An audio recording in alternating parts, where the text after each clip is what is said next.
Hello friends, welcome back to my channel. तो आज के इस वीडियो में मैं आपको एक्सप्लेन करने वाली हूँ 2019 में आई सीरीज कामसूत्र। तो चलिए विदाउट वेस्टिंग टाइम सीरीज का एक्सप्लेनेशन स्टार्ट करते हैं। सीरीज स्टार्ट होती है दिल्ली में रहने वाले जॉय से। जॉय वैसे तो कोलकाता का है, लेकिन वो यहाँ पर जॉब के लिए आया था। आज दिवाली का दिन था, फिर भी जॉय अपने घर पर नहीं गया था। वो अपने फ्रेंड्स के साथ बातें कर रहा था। तभी उसका एक फ्रेंड आरडीएक्स उसे लेकर लाल गली चला जाता है। वहां पर आरडीएक्स अपनी वाली लड़की के साथ चला जाता है। तो वही जॉय जिस लड़की के साथ गया था वो अभी सीरियल देख रही थी, इसलिए वो जॉय को इंतजार करने के लिए कहती है। जॉय काफी देर तक इंतजार करता है। तभी उसे किंकू का कॉल आता है। अब किंकू की बात करें तो किंकू जॉय की गर्लफ्रेंड है और वो दोनों 7 साल से डेट कर रहे थे। तभी उस लड़की की आवाज आती है और आवाज सुनकर किंकू को जॉय पर डाउट आता है, इसलिए वो जॉय से पूछने लगती है कि वो कहाँ पर है। जॉय उसे बहाना बनाता है कि वो टीवी देख रहा था। वो किसी तरह से किंकू को कन्विंस कर लेता है। तभी वो देखता है कि वहां पर पुलिस आ रही थी। अब जॉय वॉशरूम में रुककर बात कर रहा था, लेकिन वो वॉशरूम से बाहर आने की कोशिश करता है तो दरवाजा नहीं खुलता। जॉय के फ्रेंड्स भी जब पुलिस को आता देखते हैं तो वो भी वहां से भागने लगते हैं। तभी उन्हें जॉय की याद आती है और वो जॉय को लेने के लिए उसके रूम में आते हैं, लेकिन वॉशरूम का दरवाजा अभी भी खुल नहीं रहा था। इसलिए वो दोनों डिसाइड करते हैं कि वो दोनों यहाँ से भाग जाएंगे।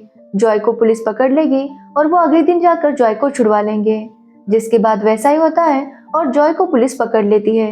पुलिस ने जब जॉय को पकड़ा था तो जॉय ने सिर्फ शॉर्ट्स पहनी थी। जिसके बाद पुलिस वाले जॉय को लेकर पुलिस स्टेशन आते हैं। वहाँ का जो इंस्पेक्टर था वो भी कोलकाता से था और जॉय उसे इमोशनल करने लगता है कि वो भी कोलकाता से है, इसलिए उस इंस्पेक्टर को जॉय को छोड़ना चाहिए। लेकिन वो इंस्पेक्टर जॉय की बातों में नहीं आता और उसे जेल में डाल दिया जाता है। अगले दिन जॉय के फ्रेंड्स मेस वाले अंकल को लेकर आते हैं और वो अंकल जॉय की बेल करवा देते हैं, लेकिन वो अंकल उन दिनों से काफी ज्यादा नाराज थे। तभी जॉय को याद आता है कि आज उसके ऑफिस में एक इम्पोर्टेंट मीटिंग थी, इसलिए वो भागता हुआ ऑफिस जाता है। यहाँ पर हमें पता चलता है कि जॉय एक अंडरगारमेंट कंपनी में काम करता है जिसका नाम था लकी। जॉय का बॉस प्रेजेंटेशन दे रहा था कि उनके अंडरगारमेंट्स कितने ज्यादा कंफर्टेबल हैं। तभी वो देखते हैं कि जॉय की फोटो भी अखबार में आई थी और जॉय ने भी वही शॉर्ट्स पहनी थी जो उनकी कंपनी की थी। ये देखने के बाद सबको पता चल जाता है कि जॉय कल कहाँ गया था, जिसके बाद जॉय को नौकरी से निकाला जाता है। जॉय भी इस नौकरी से तंग आ गया था, इसलिए वो डिसाइड करता है कि वो कोलकाता वापस आकर कोई बिजनेस स्टार्ट करेगा। इसलिए जॉय कोलकाता वापस आ जाता है। आते ही वो सबसे पहले किंकू से मिलता है और किंकू जॉय से काफी ज्यादा नाराज थी। किंकू बार बार जॉय से यही पूछ रही थी कि वो कल रात कहाँ पर था, लेकिन जॉय उसे जवाब नहीं देता। किंकू इस बात से भी हैरान थी कि जॉय को अचानक छुट्टी कैसे मिल गई। जॉय ने अब तक उसे नहीं बताया था कि उसे नौकरी से निकाला गया है, लेकिन बाद में जॉय किंकू को बताता है कि उसने नौकरी को छोड़ दिया क्योंकि वहां पर उसका मन नहीं लग रहा था और उसने डिसाइड किया है कि वो कोलकाता में कोई बिजनेस करेगा। और ये बात सुनकर किंकू जॉय पर और ज्यादा गुस्सा हो जाती है, क्योंकि किंकू को लगा था कि अगर अब जॉय की नौकरी अच्छे से चल गई तो वो दोनों शादी कर लेंगे। लेकिन जॉय तो नौकरी छोड़कर वापस आ गया था, इसलिए किंकू गुस्सा होकर वहां से चली जाती है। तो वही जॉय अपने घर आता है। उसके घर वालों की बात करें तो उसके घर में उसके मम्मी पापा, चाचा चाची और उनकी एक बेटी थी और वो सभी लोग जॉय को देखकर काफी ज्यादा शॉक थे। जॉय उन्हें बताता है कि वो जॉब छोड़कर आया है और वो इस बार कोई बिजनेस करना चाहता है। अब ये बात सुनकर उसके घर वाले और ज्यादा डर जाते हैं, क्योंकि जॉय ने पहले भी पोल्ट्री फार्मिंग का बिजनेस किया था और तब उसने पूरे घर में मुर्गियां लाकर रख दी थी। मुर्गियां काफी ज्यादा गंदगी करती और सारा घर गंदा हो गया था। उन्हें हर वक्त सिर्फ चिकन ही चिकन खाना पड़ रहा था। जॉय की एक भी मुर्गी नहीं बिकती, जिसकी वजह से वो बिजनेस लॉस में चला जाता है और इसी की वजह से जॉय के पापा को हार्ट अटैक आया था। और जॉय की मुर्गियों ने जो गंदगी की थी उसकी वजह से घर काफी गंदा हो गया था। इसी की वजह से वहां पर मलेरिया के मच्छर हो गए और मलेरिया होने की वजह से जॉय की दादी की मौत हो गई। इसलिए घर वाले काफी ज्यादा परेशान थे कि पता नहीं जॉय अब इस बार कौन सा बिजनेस करेगा।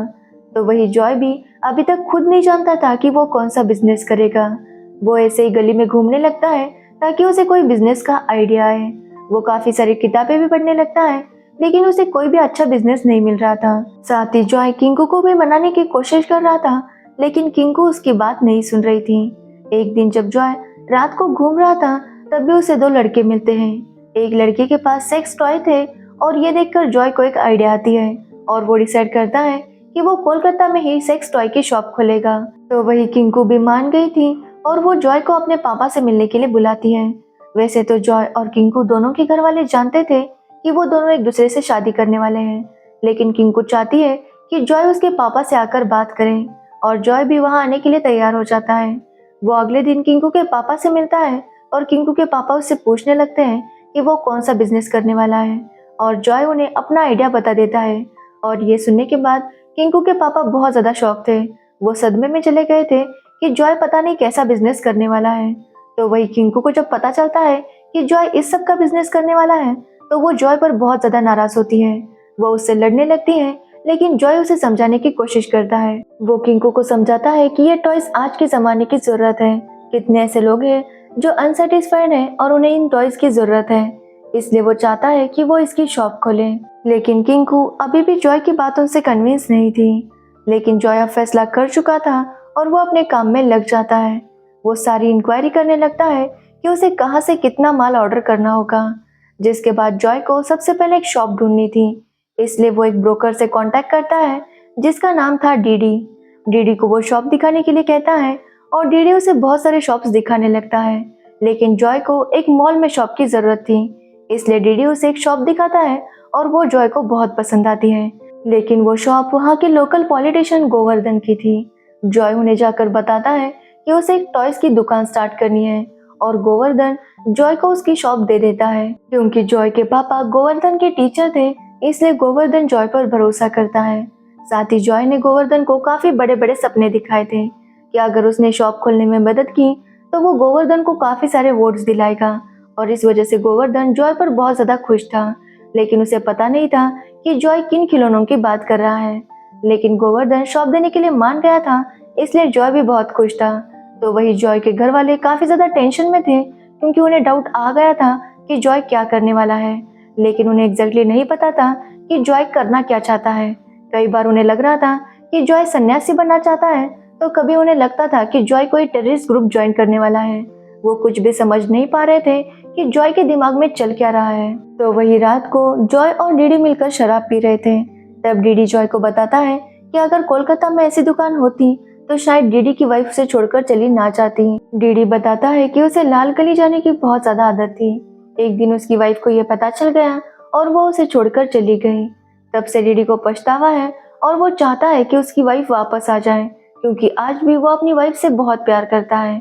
जब जॉय डीडी की बातें सुनता है तो उसे भी किंकू की याद आती है, क्योंकि अभी भी किंकू जॉय से बहुत ज्यादा नाराज थी। इसलिए वो दोनों किंकू के घर चले जाते हैं।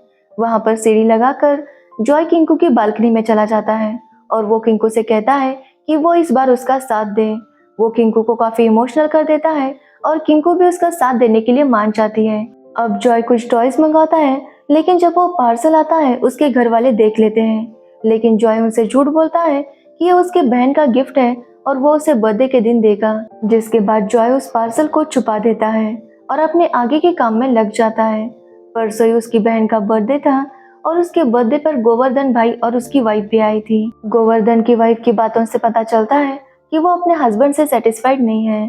तो वही जॉय को याद आता है कि आज उसकी बहन का बर्थडे है, लेकिन उसने कोई गिफ्ट नहीं लिया। इसलिए वो एक गिफ्ट परचेस कर लेता है और उसे भी अपने बेड के नीचे रख देता है। जब वो बर्थडे पार्टी में आता है तो वहां पर गोवर्धन और उसकी वाइफ भी आई थी। यहाँ पर गोवर्धन काफी ज्यादा खुश था क्योंकि जॉय अपनी दुकान शुरू करने वाला था। अभी तक गोवर्धन को ये पता नहीं चला था कि जॉय असलियत में कौन सी दुकान शुरू करने वाला है। तभी जॉय अपनी बहन से कहता है कि वो जाकर अपना गिफ्ट ले ले। जिसके बाद उसकी बहन वो गिफ्ट लेकर बाहर आती है और जॉय उसे सबके सामने खोलने के लिए कहता है। तभी जॉय को कॉल आता है, इसलिए वो बाहर चला जाता है। लेकिन जब वापस आकर देखता है तो उसकी बहन ने गिफ्ट खोल दिया था और उस गिफ्ट में और कुछ नहीं बल्कि टॉयज थे और वो सबके ऊपर गिर गए थे। अब सबको पता चल गया था कि जॉय कौन सी शॉप ओपन करने वाला है और गोवर्धन इस बात से बहुत ज्यादा शौक था। वो डिसाइड करता है कि वो जॉय को अपनी दुकान नहीं देगा। लेकिन गोवर्धन ने जॉय के साथ रेंटल एग्रीमेंट किया था, इसलिए जॉय उसकी बात नहीं सुन रहा था। तो वही ये सब देखकर जॉय के पापा की तबीयत और ज्यादा खराब हो जाती है। वो जॉय पर बहुत गुस्सा थे क्योंकि उन्हें लग रहा था कि जॉय उनका बेटा है ही नहीं। अगर वो उनका बेटा होता तो ऐसी हरकत नहीं करता। लेकिन जॉय उनकी बातों को इग्नोर करता है और वो अपने दुकान पर फोकस करता है। लेकिन गोवर्धन उसे वार्न करता है कि वो उसे वहां पर दुकान स्टार्ट करने नहीं देगा। इसी की वजह से उनके बीच लड़ाई हो जाती है और दोनों पुलिस स्टेशन चले जाते हैं। जब इंस्पेक्टर को पता चलता है कि जॉय इस टाइप की दुकान शुरू करने वाला है तो वो भी जॉय को रोकने की कोशिश करता है, लेकिन जॉय भी उसकी बात नहीं सुनता। लेकिन इंस्पेक्टर उसे वार्न करता है, जिसकी वजह से जॉय समझ नहीं पा रहा था कि वो क्या करे। लेकिन अगले ही दिन जॉय को एक आइडिया आता है और वो गोवर्धन के पास जाता है। वहां पर उसने इंस्पेक्टर को भी बुला लिया था। यहाँ पर हमें पता चलता है कि गोवर्धन की 2 शराब की दुकानें थी जो स्कूल के पास थी, और ऐसा रूल है कि स्कूल के पास कोई भी शराब की दुकान नहीं होनी चाहिए।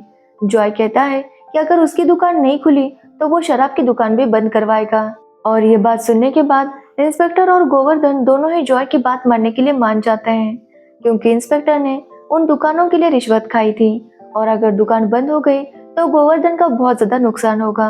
लेकिन इंस्पेक्टर कहता है कि जॉय को खुद नहीं डिसाइड करना चाहिए कि उसे शॉप चाहिए या नहीं, बल्कि उसे लोगों से पूछना चाहिए कि वो वहां से सामान खरीदने वाले हैं या नहीं। इसलिए वो जॉय से कहता है कि वो और गोवर्धन वोटिंग करे। गोवर्धन वोटिंग लेगा कि उन्हें दुकान नहीं चाहिए और जॉय की वोटिंग होगी कि उसे दुकान खोलनी चाहिए। जिसको भी ज्यादा वोट मिलेंगे उसके हिसाब से काम होगा। और इस इलेक्शन का इलेक्शन कमिश्नर जॉय के पापा को बना दिया जाता है। ये सुनकर जॉय काफी टेंशन में आ जाता है, क्योंकि वो जानता था कि उसके पापा खुश नहीं होंगे। लेकिन फिर भी जॉय घर जाकर उन्हें ये बात बता देता है, और ये सुनने के बाद जॉय के पापा और गुस्सा हो जाते हैं। अब जॉय और गोवर्धन दोनों ही अपना प्रचार करना शुरू कर देते हैं। जॉय बता रहा था कि आज के जमाने में इन टॉयज की कितनी जरूरत है, तो वही गोवर्धन का कहना था कि जॉय ये सब करके समाज को गंदा कर रहा है, इसलिए वो जॉय को रोकने के लिए खड़ा था। कुछ दिन ऐसे ही बीत जाते हैं और वोटिंग का दिन आता है, जहाँ पर जॉय को बहुत अच्छे वोट मिल रहे थे, तो वही गोवर्धन को कोई भी वोट नहीं दे रहा था।